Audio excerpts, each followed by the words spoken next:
Hi everyone, Christine here at Christine's Craft Table. Today is report card day. In January of last year, I posted a video called #Make9 for 2024 and my favorite poncho. If you'd like to see where all of this started out, check out that video. I'll put a link to it in the description box below.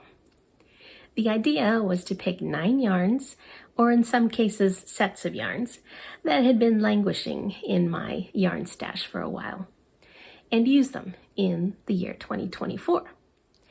I got the idea from Judy's Creations in Crochet. That is her YouTube channel, and Judy is a lovely Canadian crocheter, and she hosts a lot of fun make-alongs. So she decided in January of last year that she was going to do this, and I thought it would be fun and a good use of my yarn. So I joined the Make9. So if you haven't checked out Judy before, please check out her channel. I will leave a link for that in the description box below. I will also leave links for all of the patterns and crochet tutorials that I mentioned in this video. Now for my results.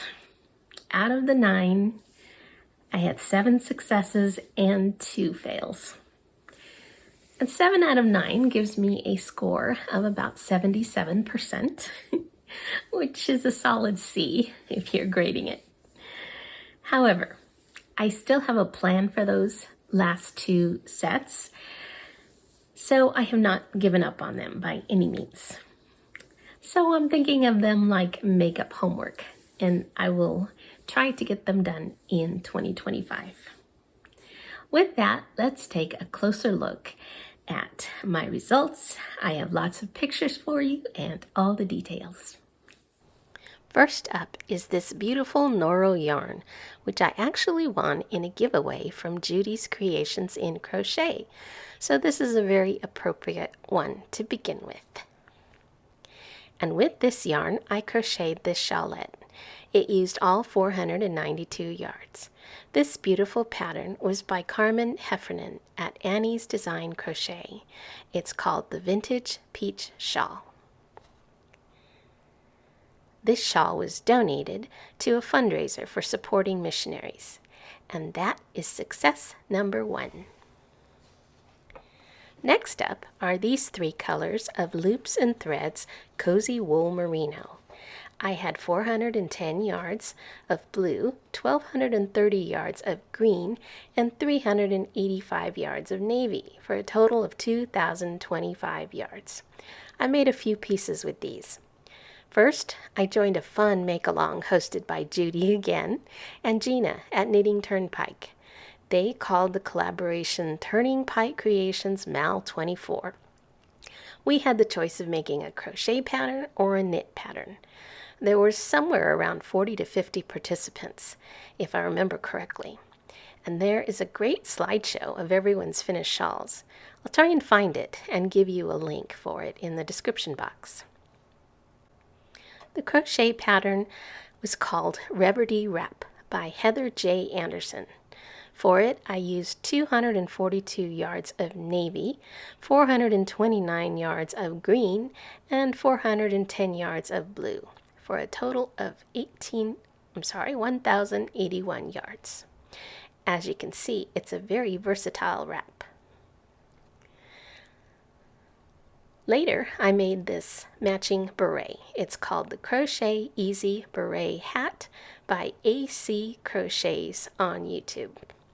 For this, I used 161 yards of the green and 48 yards of navy for a total of 209 yards. Both of these, the Reverdie wrap and the matching beret, are currently in my Etsy store if you're interested. Lastly, I crocheted this little shawlette. This is another beautiful pattern by Carmen Heffernan called the Tendril Shawlette. Again, her YouTube channel is called Annie Design Crochet. I used 457 yards of the green for this piece. This was donated with the Noro shawl to that same fundraiser to raise missionary support. I also used 19 yards of the navy for the last row of picots on this Noro yarn wrap. I have remaining 183 yards of green and 76 yards of the navy.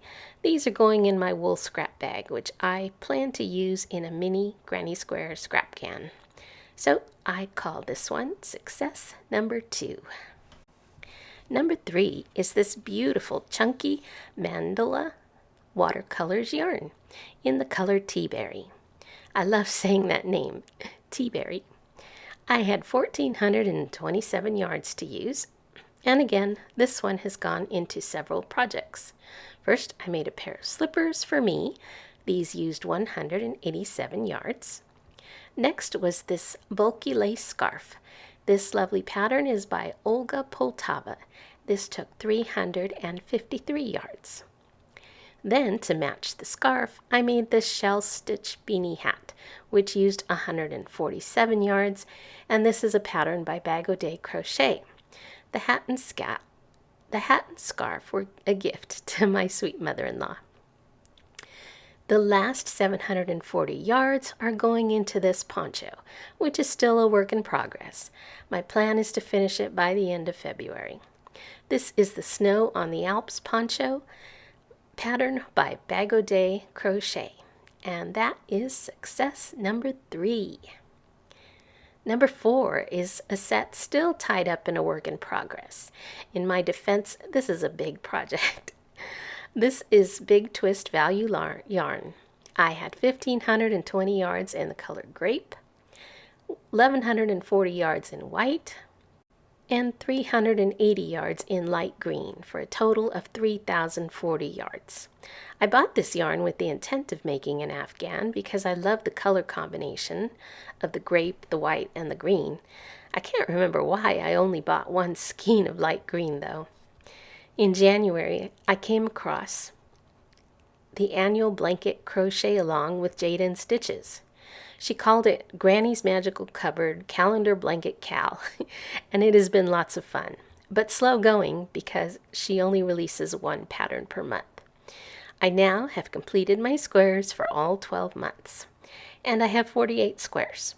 I initially planned to make one large afghan with these, but I have now decided on 2 smaller throws, and this is the layout for the second throw.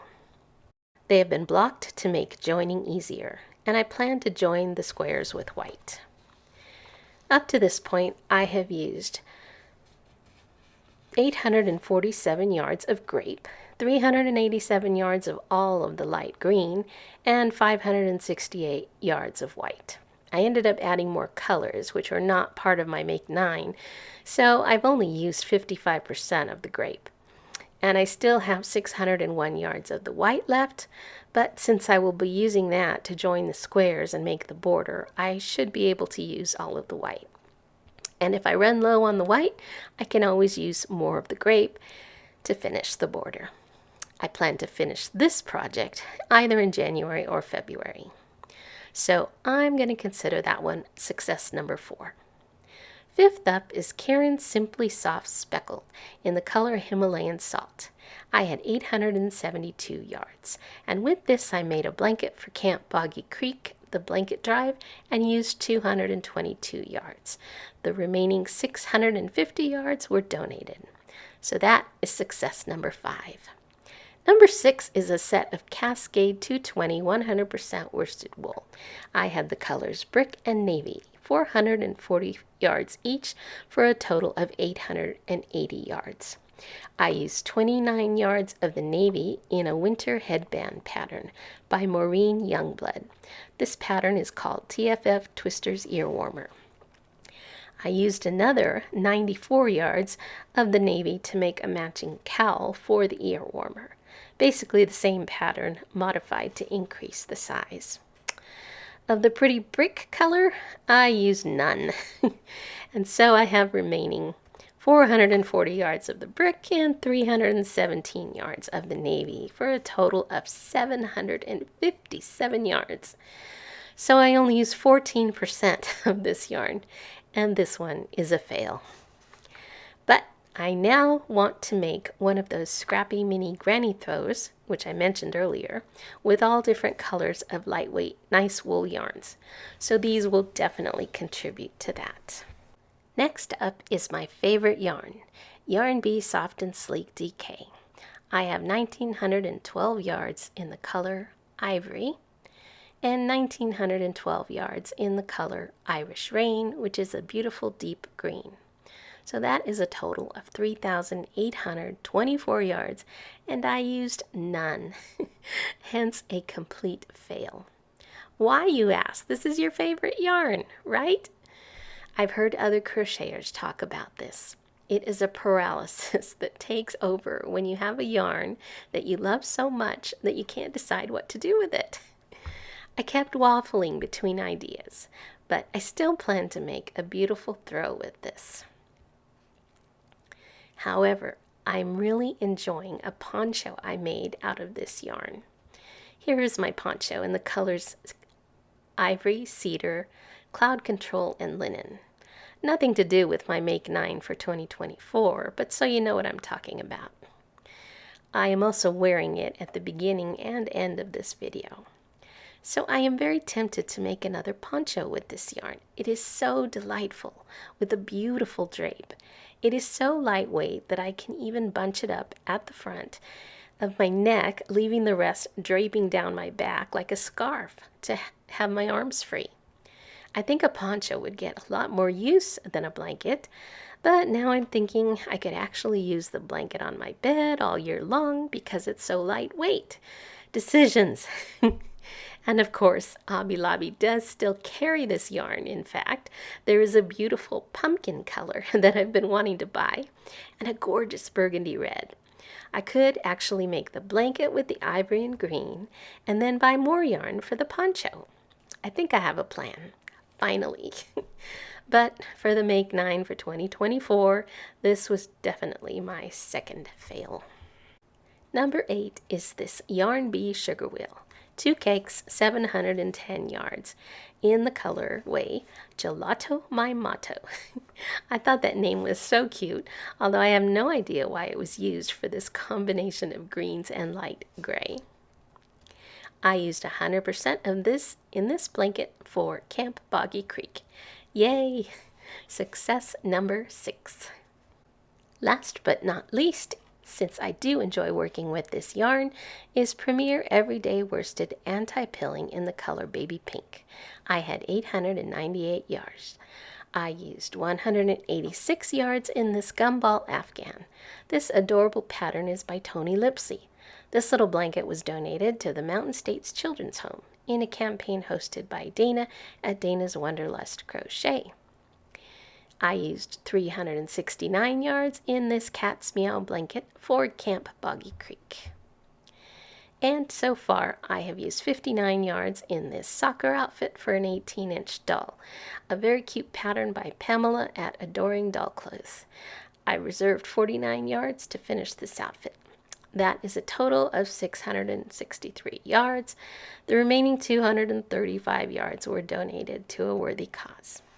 And that was success number 7. As an aside, if your yarn stash is growing a little bit larger than you are comfortable with, check out the call for yarn that Carrie at Carrie's Threads of Hope put out recently. I'll share a link in the description box to the video where they explain all about the program that she's involved with. And they are in desperate need of yarn for beginning crocheters. And should you want to donate any of your yarn, I have had great results with the company called pirateship.com. And I just want to make you aware of it because you can get your shipping labels at a significant discount. In fact, I heard about it through other YouTubers who crochet. On the website, once you enter the address that you're mailing it to and your address from, it will show you your options for shipping and the different prices. They use the normal carriers. They use U.S. Post Office, UPS, FedEx. I'm not sure if they use DHL. I've never used DHL. Anyhow, all you need is a printer and paper, and you can print your label out. You don't even need special labels. I just use tape to stick the label on my box or bag. You purchase the postage with your credit card, and you either drop it off at your post office if you choose the postal service, or you drop it off at a UPS pickup nearby if you choose UPS, or FedEx, same thing. According to my year-end report from Pirate Ship, in fact, I saved $79 on the 12 labels that I bought through them. So I think it's worth using them, and I would check them out. pirateship.com. I have no affiliation with that company. I have just had good experience working with them. With that, I will sign off. Thank you so much for watching. Please subscribe, it's free, and watch some of my other videos while you're here.